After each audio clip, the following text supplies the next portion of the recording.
ബഹുമാനപ്പെട്ട കേരളത്തിൻ്റെ മുഖ്യമന്ത്രി വി ഡി സതീശൻ അവർകളെ ഭരണകക്ഷി മന്ത്രിമാരെ എം എൽ എമാരെ യു ഡി എഫിൻ്റെ ഭരണകക്ഷി എം എൽ എമാരെ യു ഡി എഫിൻ്റെ നേതാക്കന്മാരെ പ്രവർത്തകരെ പാർട്ടി പ്രവർത്തകരെ ഈ രത്തൻ കേൽക്കറെ സെക്രട്ടറി ആക്കണം എന്നുള്ള നിയമം എന്തെങ്കിലും ഉണ്ടോ? ഇയാൾ എന്നെ സെക്രട്ടറി ആക്കണം എന്നുള്ള നിയമം എന്തെങ്കിലും ഉണ്ടോ?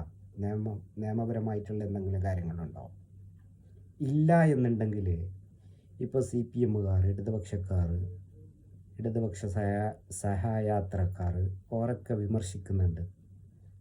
കാരണം ഇലക്ഷനിൽ വി ഡി സതീശനും രത്തൻ കേൽക്കറുമായിട്ടുള്ള എന്തോ ഒന്ന് നടന്നിട്ടുണ്ട്. അതുകൊണ്ടാണ് വി ഡി സതീശൻ പറഞ്ഞ കണക്ക് 13 മന്ത്രിമാർ തോറ്റത്, പിന്നെ 100ൻ്റെ മുകളിൽ സീറ്റ് കിട്ടിയത് എന്നൊക്കെ ഉള്ള വിവാദമുണ്ട്. ഈ വിവാദത്തിന് തലവെച്ച് കൊടുക്കുന്നുണ്ടെങ്കിൽ അതൊരു സംശയത്തിൻ്റെ നിഴൽ വരുന്നുണ്ട്.